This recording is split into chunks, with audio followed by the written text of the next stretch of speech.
Hello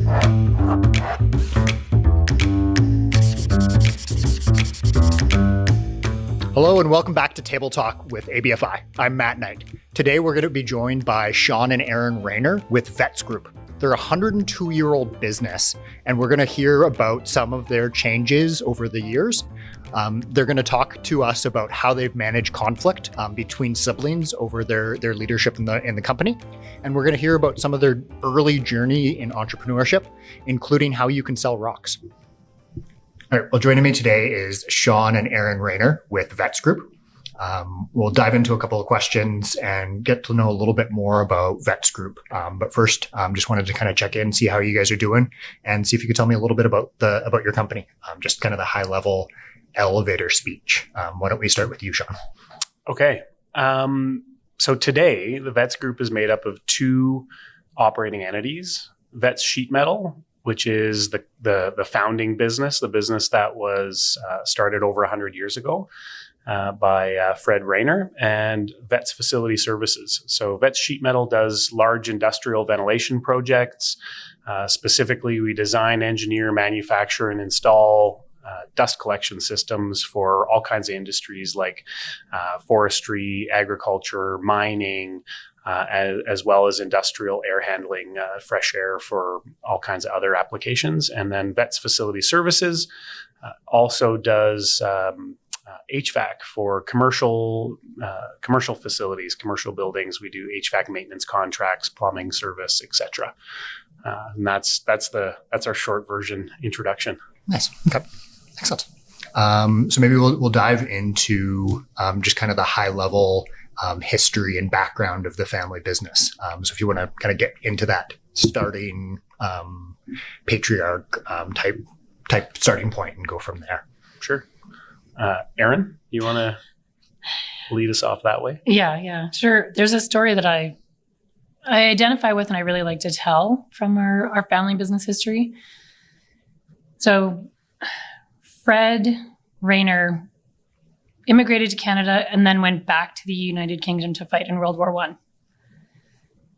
He was injured relatively quickly and spent time recovering from his injuries. And he met a woman by the name of Fanny while he was in hospital. And Fanny, somehow he convinced Fanny to come back to Edmonton with him in 1919 or so, after he was discharged from the military. And she came back to Edmonton with him.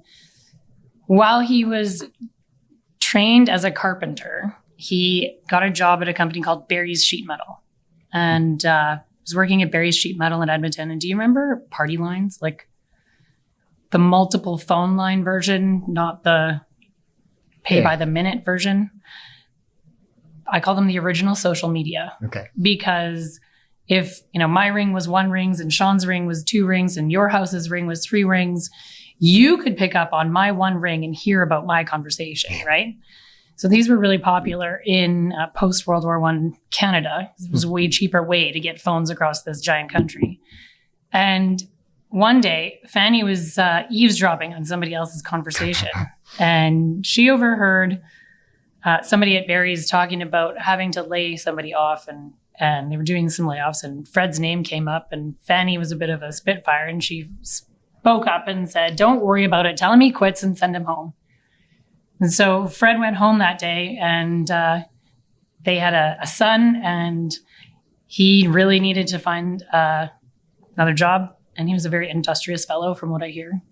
He started VETS Sheet Metal from there and rolled a roll of sheet metal under his arm and rode bikes or rode streetcars to different residential job sites throughout Edmonton, installing what was patented as, and I sometimes get this wrong, patented as a gravity-fed gas furnace that he installed in many post-war Edmonton homes.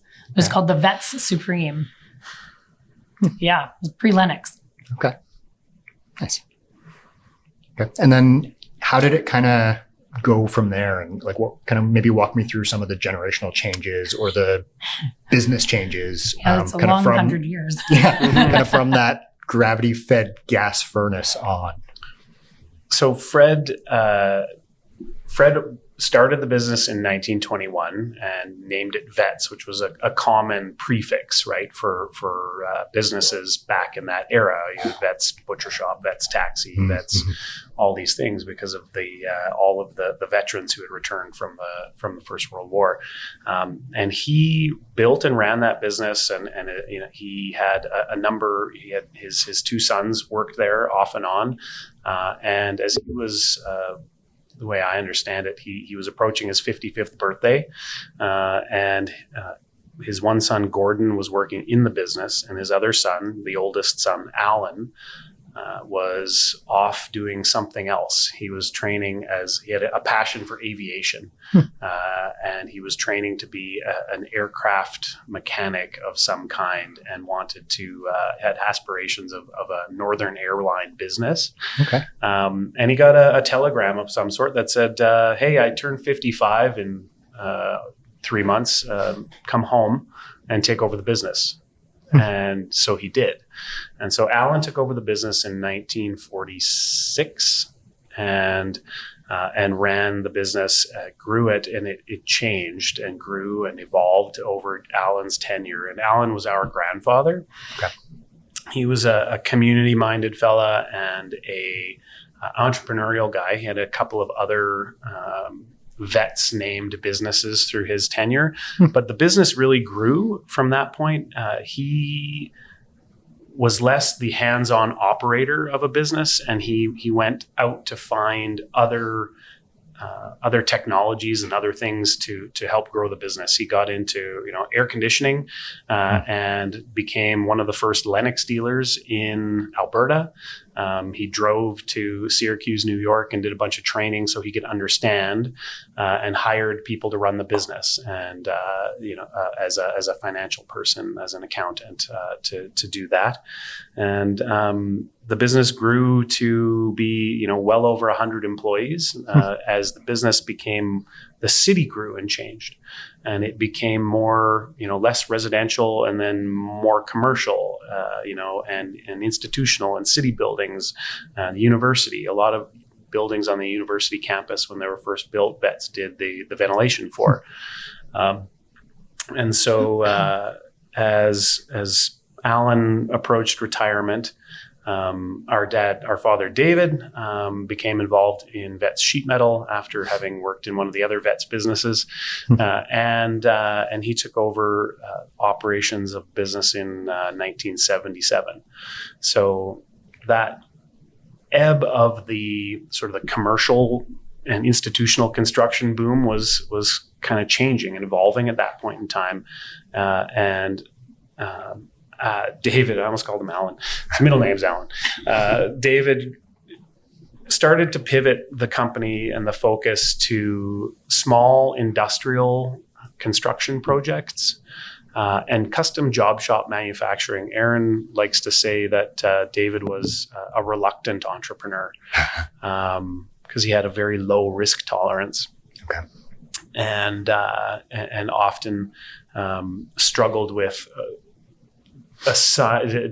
determining how he could come to terms with the risk of a project, or mitigate it entirely. And in the construction, like construction and entrepreneurship melded together does not equal a low risk business. And it didn't matter what he tried really hard to find ways to write contracts or edit contracts so that he would remove as much risk as possible.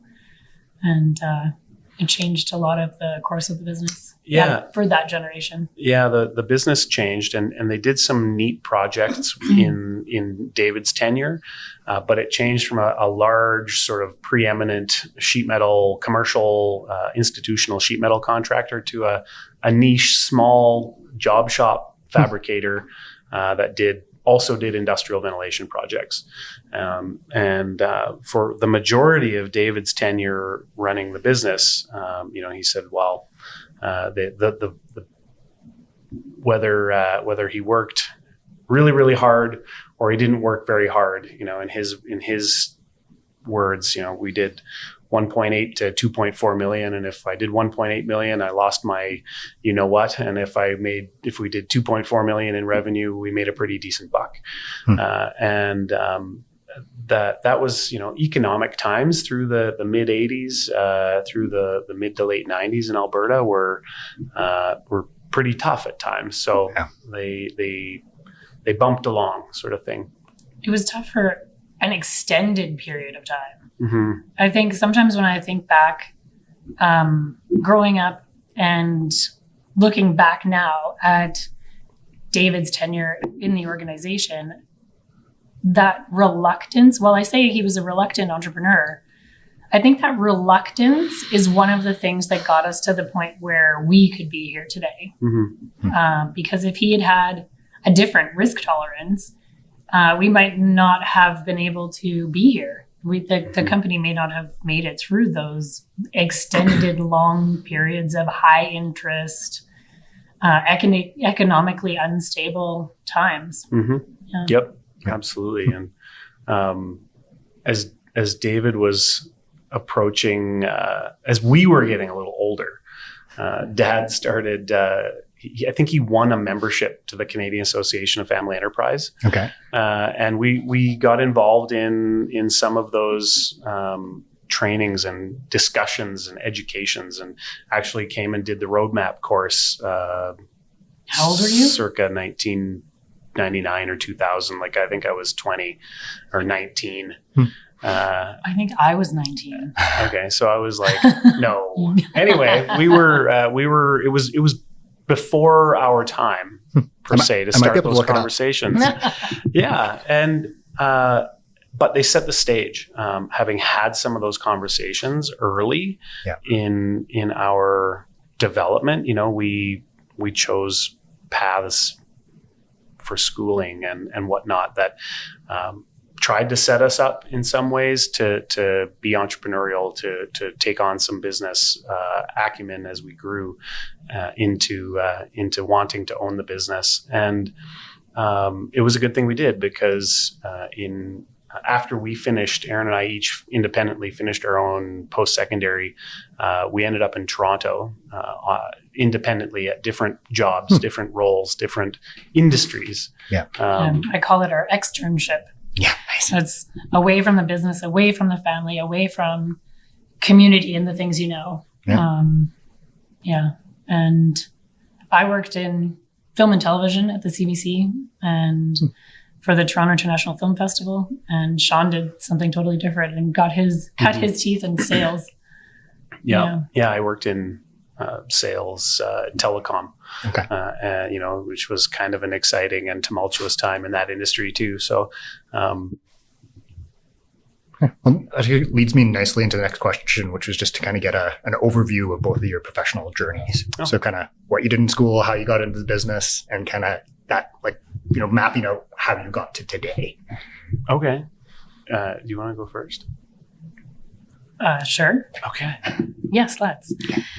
So I did, growing up, I would say I was an entrepreneurial kind of person, but it was a different kind of entrepreneurism. I sold painted rocks from a very early age. And door to door from the people you borrowed the rocks from. Yeah. Wow. Yeah. It was very, very vertically integrated. I would, ask if I could take this thing you didn't need, and then I would add value to it, and then I would sell it back to you. It's amazing. And then I wanted to be a jazz singer. Okay. So I went to Grant MacEwan and did the music program at Grant MacEwan. After which, I realized that there were a lot of people around who sang a whole lot better than I did. And I wanted to be an artist rep. So represent artists and manage artists. And when I talked to the music director at Grant MacEwan at the time, he said, go take business. That'll help you anywhere you could decide to go and take business. So I left and traveled for a while, and I came back and I was hanging out with Sean one day, and he had already started the NAIT program for business administration. Okay. And so he was a semester ahead of me, and was like, you really need to do this program. You would really like this program. And so finally got into the NATE program, and then we went to Toronto. That's where that happened. I did an internship in Toronto, and a couple of internships actually, in sponsorship management and with a sponsorship agency and with the film festival, and then decided to move back there after finishing my diploma at NATE. And when it came time, like Sean and I eventually ended up living together with another friend in Toronto, and we would sit around and talk about the family business and what if and what would we do and how would this go, and we knew so much about it at the time. Right. Thank goodness we were able to like spitball those things when we knew nothing about it. And I never really necessarily saw a place for myself in the business as it was at that time. Yeah. So one day we got a call from our parents. I'm like, our stories are really gonna intersect. I got a call from our parents. We need to have a chat. Okay, so we put them on speakerphone one day, and that's when we found out our dad had cancer. And I was like, well, it was similar to the phone call that maybe Alan got. It's like, well, I've got cancer. If you've been thinking about doing anything in this business, you better come back now. And that was November 2003.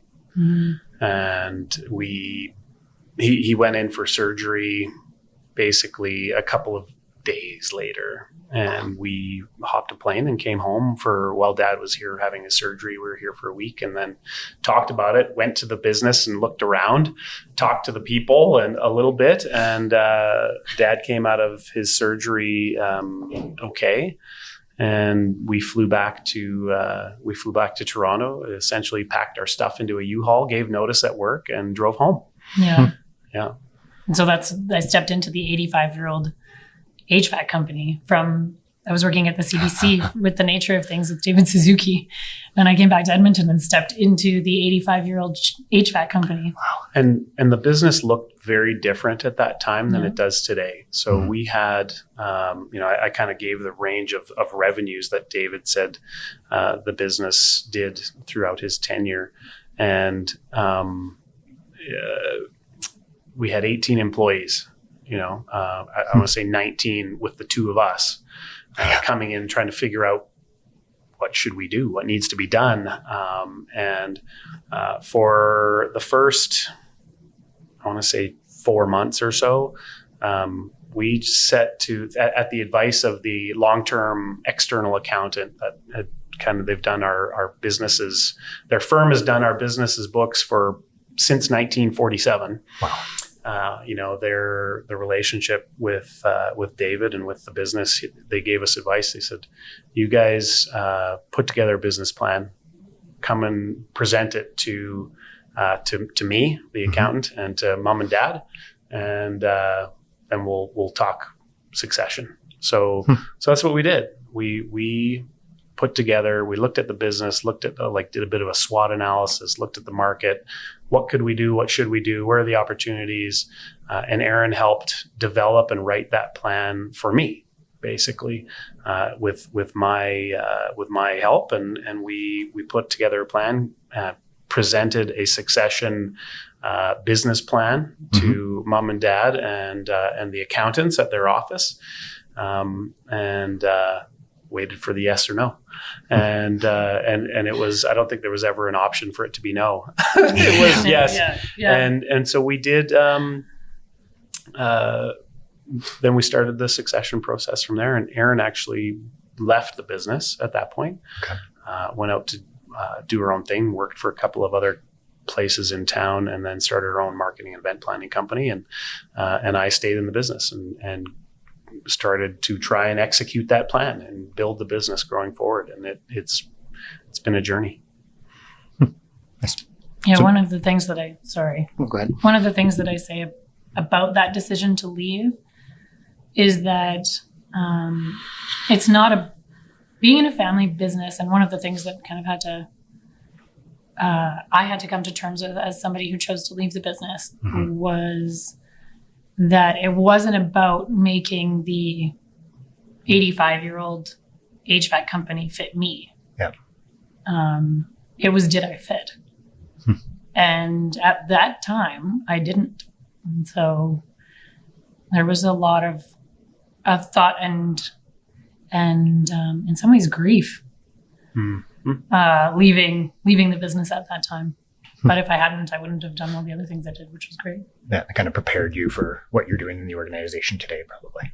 For sure. 100%. Yeah. Okay. So why don't we back up again and we'll kind of go through your journey a little bit, John, and then we'll... Sure. Yeah, mine feels a lot shorter. Like Erin touched on it in about a sentence and a half, and yeah, that was it. Okay. No, I graduated high school and I was going to take a year off because Erin did, and do something else. So I actually I got a job at one of our suppliers. I'm sure at the telephone request of my dad, because I dropped off resumes and hadn't had a call back. And he says, "So did you hear back from Sinclair Supply yet?"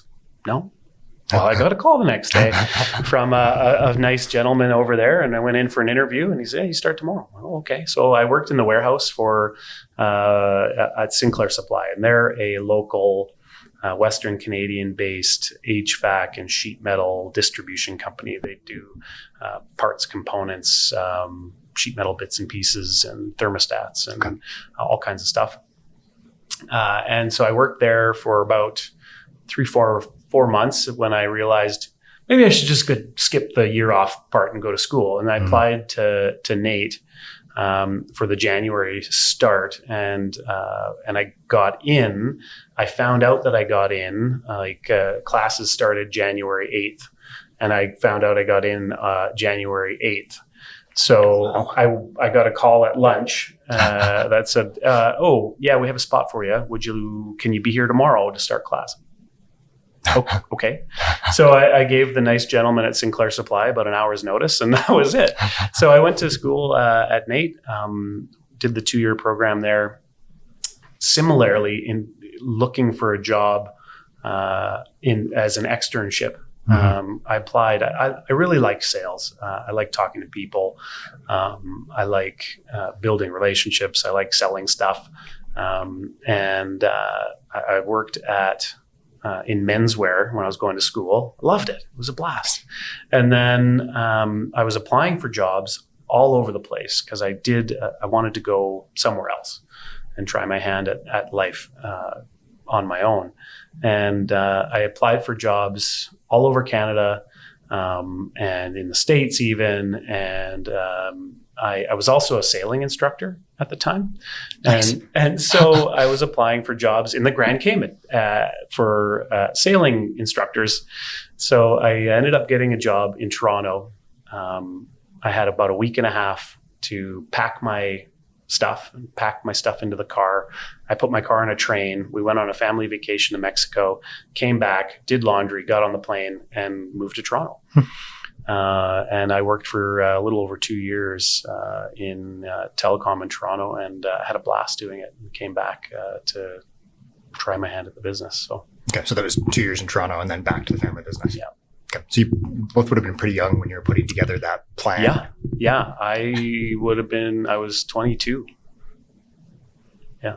23 years old, and took over the business in a leadership role at 24 with employees who had worked. Most of the employees had worked there longer than I'd been alive. Wow. At that point in time. Yeah. And it didn't bother me. I didn't think, but I'm going to say some of them had some challenges with that for sure. Yeah. And it was an interesting transition. Yeah. So maybe both of you kind of maybe see if you could think back a little bit to growing up around business. Can you think of anything that your parents were doing to kind of prepare you for that phone call or prepare you for that opportunity in the future?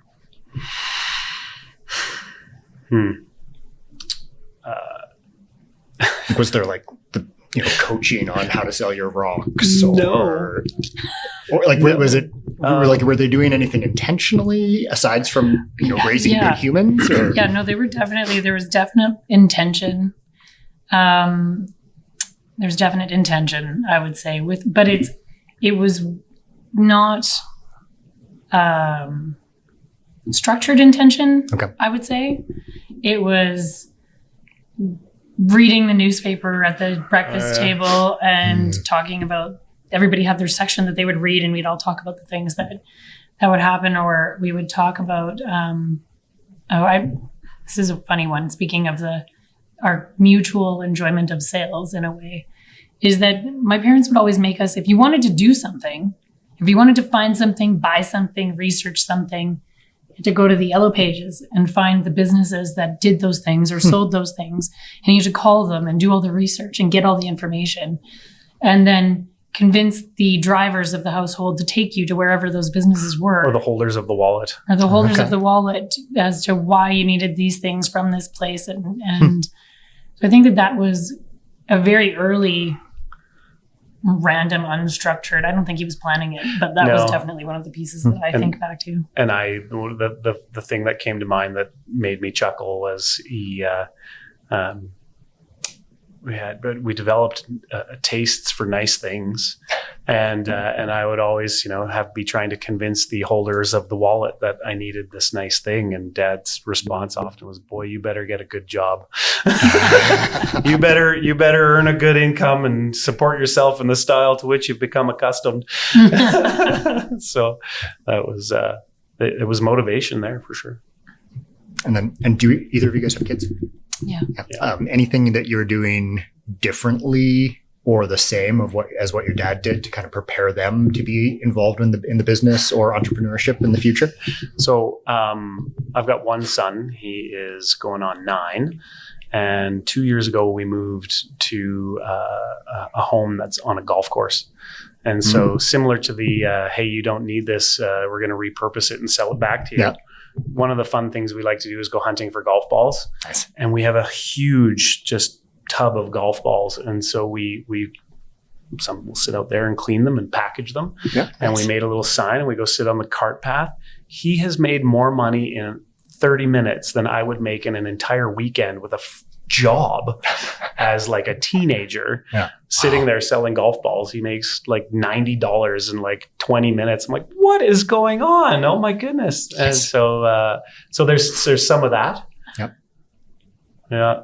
Erin's is pretty young still. Yeah, my son is 4. Okay. So it's pretty early. I mean, we talk about money a little bit. He's discovered that money is the thing that happens and makes other things come and show up. And but one of the things that I foster in him that he kind of came with, but I like to support, is he's quite independent and he's very curious, as many children are, but he's especially independent in his curiosity. And I like to just let him follow the strings wherever they go. And I think that's something about entrepreneurship and business ownership that it's like, okay, well, what happens here? This curiosity. Yeah. How does this work? Where does this go? If I do this, what happens next? How do you guys manage conflict within the business, kind of between the two of you and other family members that might be involved in the business? We are the only family within the business, as it stands today. And I think Erin and I handle conflict between each other very well. We speak openly, back and forth. It's recently we've had some challenges with that.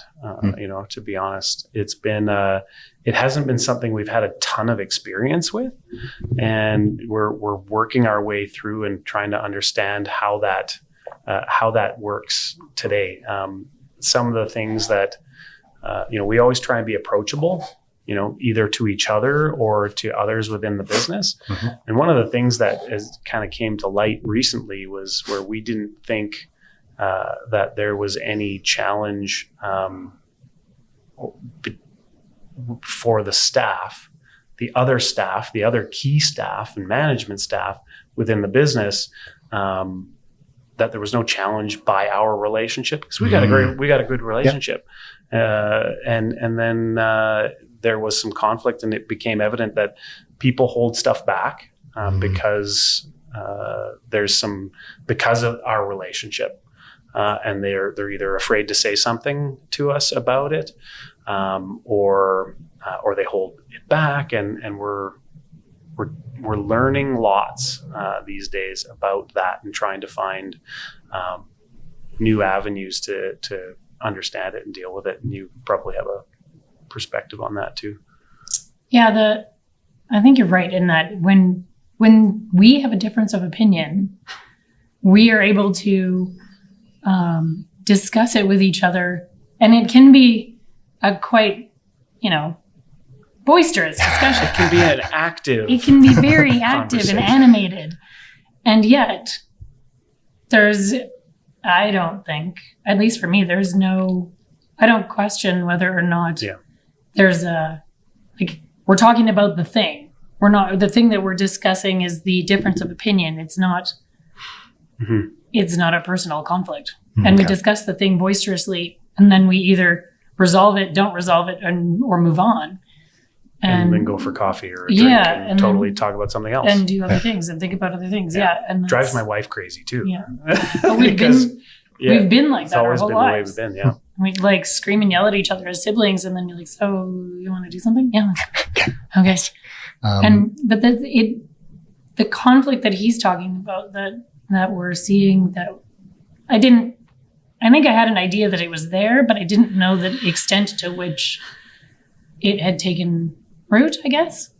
And the interesting part is that within discussions around family business, I find that there's lots of discussion around the family in the business. Mm-hmm. And yet when this sibling relationship is strong and healthy, the fact that it can be seen, that healthiness of a relationship can be seen as a threat by others within the organization was kind of a light bulb moment. Mm-hmm. Like, ooh, okay.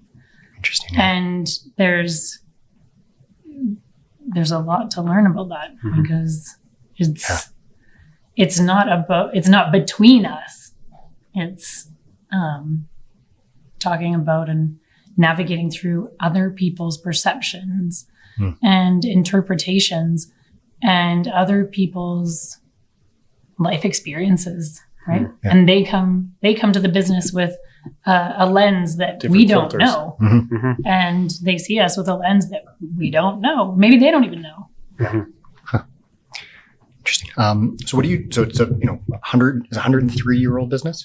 Or almost. Yeah. 102, I suppose. Okay. Yeah. 102 and a half. Okay. Yeah. So what do you do in the business that's over 100 years old to be able to kind of build that culture that kind of includes, that continued innovation and entrepreneurship and collaboration? Great question. When we took over the business, it didn't have that. Mm-hmm. In some ways.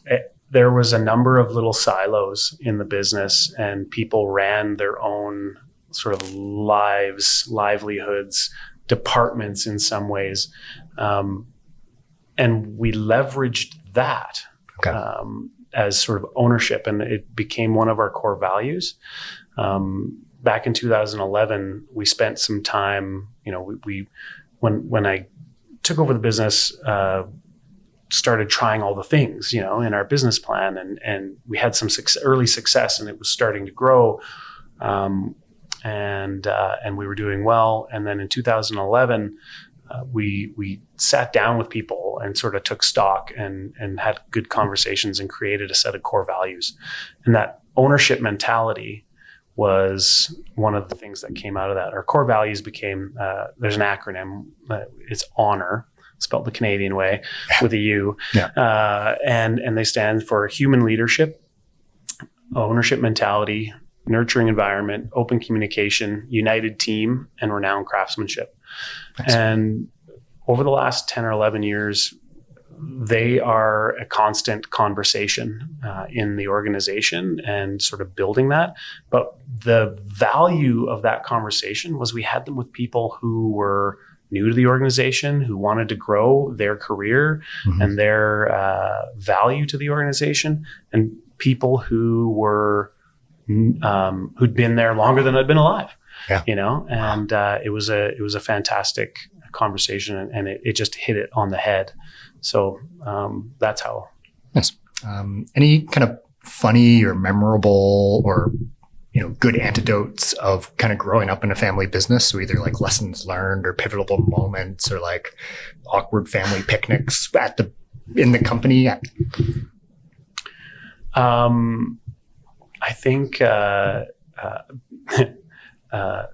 conversations with whenever Dad would say he was going over to Granddad's, it was like, oh no,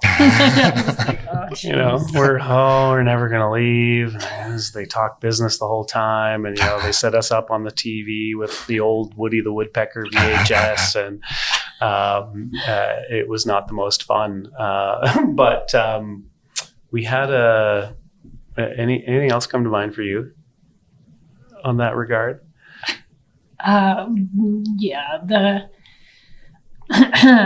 One of the things that I remember, and that always sometimes it pissed me off as a kid, was all of our family summer holidays. We had this travel trailer. We went on long 2-week camping holidays every summer. And I mean, we had a blast. We'd go off on adventure and stuff, but every trip had at least one, sometimes two customer visits or plant visits or, unique places where this is made visits. Wow, I do that today. Yes. And so that was one of the things where I was like, oh, really? We're going to a hatchery? God, look at the vents. Oh my God.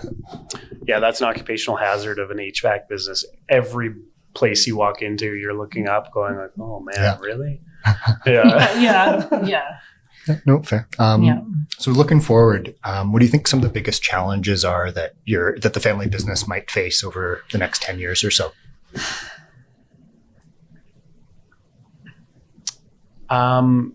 So being that we're a family business with very little family, we have some, we've got key staff and we've got plans to grow the business, geographically and specialty wise. Yeah. And the key staff that we have that really are at this point, they're the team that I built around me to help grow those specialties and those businesses. They're facing down retirement, as we look to the future. And so there's an internal succession conversation that's a big conversation to have in a technically based business with a lot of unique knowledge. And we've kind of just come through a real challenging time, pre-COVID, entrepreneurial wise. Erin made a comment about, David's lack of his risk tolerance. His not. I had a lack of risk tolerance, and we did a lot of things to. No, did I say that right? Bong? Yeah. Anyway, I went out and I took a lot of risks, and the business grew grew a lot, and we kind of outgrew our capacity, our capabilities, and so we had to shrink down and we had to sort of rebuild our balance sheet, and we've come through that time, and so looking to the future is getting back to strategic thinking and execution. And taking the right risks and calculating them right, is one of the other big pieces. Yeah. So aside from the roadmap course that you would have done with ABFI when you were 17 or 20, what do you think is kind of the most memorable kind of book or speaker or seminar that has changed the way that you manage the business or manage your life or manage your strategy or marketing? Maybe we'll start with you, Erin, to put you on the spot. You look like you're thinking. I am thinking. Yeah, do you know? Yeah. Okay. You go. Okay, so Thomas Dean's Every Family's Business was a life-changing book for me. I saw him speak at an event in Calgary. I bought his book. I think I devoured it on an airplane ride. Wow. And then I bought like 40 copies of it. And I gave it to everybody I knew. And I gave my dad like 5 copies. I'm like, give this to all your old family business buddies. I gave it to, my accountant, my lawyer, and all the people that I knew who were in family business, because it was a real great story about the shift of a family business to a business family, and the understanding of,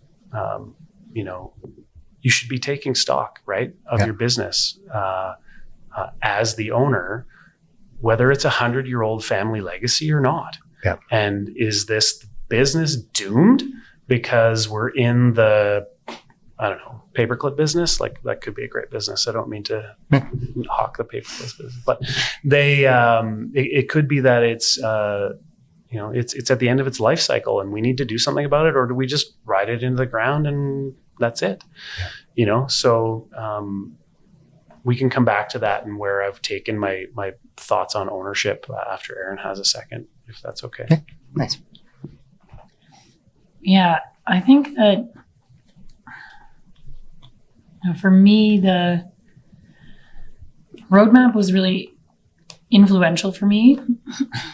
I wish, we did it, like we said, we did it really early. And the conversations that happened outside of roadmap, we as a family, we stayed up until sometimes 2 o'clock. We should find those tapes. We taped all of those conversations. Did you know that? No. Yeah. So we taped the conversations and there's got to be tapes somewhere.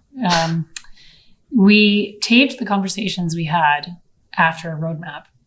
And considering we were in our teens, it would be interesting to hear what our thoughts were at the time. Yeah. But yeah, because roadmap was influential. That it was definitely influential. Built to Last. Yeah, the Jim Collins. Built to Last. Good to Great by Choice. All of those were, I would say, quite impactful for me. I think that's all I got at the top of my head. Yeah. Okay. And then you wanted to dive back into ownership for a second? Yeah. So as part of a long-term spin-off of our core values and that ownership mentality, it really hit a chord with me, and I couldn't figure out why. As sort of 2011 through 2016, 17, and it finally hit me that we were approaching our 100th year, and we had people who'd been with the business for multiple generations, not just longer than I'd been alive, but multiple generations of their family had worked in our business. Wow. And it was, and the ownership mentality was so strong within the people of those, families and the people who were, working in the business every day to make our business successful, and embodied that ownership mentality that I started exploring employee ownership. And for our 100th anniversary, we launched our employee share ownership plan. And within the first 2 years, so we're going into the third offering, there's an annual process. And my vision for that is to be a broad-based employee-owned business. Into our third year offering, which hasn't been completed yet, we have 24 or 27 employee shareholders. Wow. And at varying degrees and levels, but that's the legacy to me, is to secure the legacy of VETS as an institution, and to secure the legacy with the people, and to have them stay and build that business and to benefit from it the same way we have, the same way the Rayners have for 100 years. For the next 100 is to build that employee ownership to that ownership mentality to the next level, where the company has reciprocated it. Yeah, one that shows a lot of respect and kind of commitment to the organization for that number of people to want to join in on that. It's interesting to see the literal, like you almost see the shift in somebody who buys shares, who takes the money out of their bank account to buy shares at VETS. We have this great story about, so when we launched the ESOP, we talked about how we would we promote that? Would we promote that we have employee shareholders within the organization? And we had one gentleman who was like, oh, I don't know if I want this on my business card. Like, I don't know what the reception's going to be. And he was in a meeting with a customer, a big group of one particular customer, and put his card down on the table and like took a risk, pointed it out. I might be not telling the story right. No, you're on. Yeah, he like took a risk, pointed out. You'll notice there, I'm an owner. Yeah. You know. And the customer said, yeah, I noticed. And he's like, yeah, that's why you're still here. Yeah, that's why you're an owner, and we see how you care and what you present and the ownership you have in it, and that's why we're having these conversations. He's like, yeah, okay. Yeah. So it was funny. He was excited to tell us that story because I was like, oh, I don't want that on my card. Yeah, that's amazing. So if you think back to kind of, someone who might be in your shoes today, walking into a family business at a young age that's about to take over for several generations, any advice that you would give to that individual? Yeah. Be humble. Ask questions, and expect that you're not the one with the answer. Yeah. Yes. Anything to add to that, Erin? Yeah, for sure. If you're not a fit now, stepping away doesn't necessarily mean that the legacy is not yours. And it also doesn't mean that you can't come back. Yeah. No, that's awesome. So before I kind of wrap things up a little bit, do you guys know what happened? I've been thinking about this for a while. Do you know what happened to Barry's sheet metal? Well, you have been thinking about this for a while. No. Okay. It's funny though, we have the VETS Supreme furnace had this door on it. It's like a cast iron door. Yeah. And so every now and then we get a call being like, hey, we have this furnace in our garage or something. And we had a whole bunch of these doors. And we got one once that had Barry's name on it. Yeah. So there's a cast iron furnace door of Barry's sheet metal. It's in my office as well. So part of the history. Nice. Yeah. Google doesn't help. Okay. No. You can't go back that far on the Google that I found. Yeah. Huh. Yeah. No, that was just trying to think through that the whole time we were talking. So before we wrap things up, if people want to learn more about VETS, if people, need a really good, replacement for their Barry's furnace in their garage or have some more industrial needs, on kind of the HVAC, on the dust collection or the sheet metal, how do they learn more? How do they get a hold of you? Yeah, vetsgroup.com would be a good place to start. And you can put my email in the show notes if you want. Okay. Excellent. We'll do that. All right.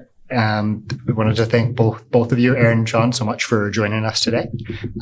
It's been a very easy conversation, and I learned a lot from kind of the key points that you guys had. So thank you. Thanks for having us. Yeah, anytime. Thanks for joining us on Table Talk today. If you want to learn more about the roadmap course that Sean and Erin mentioned, visit our website at www.abfi.ca.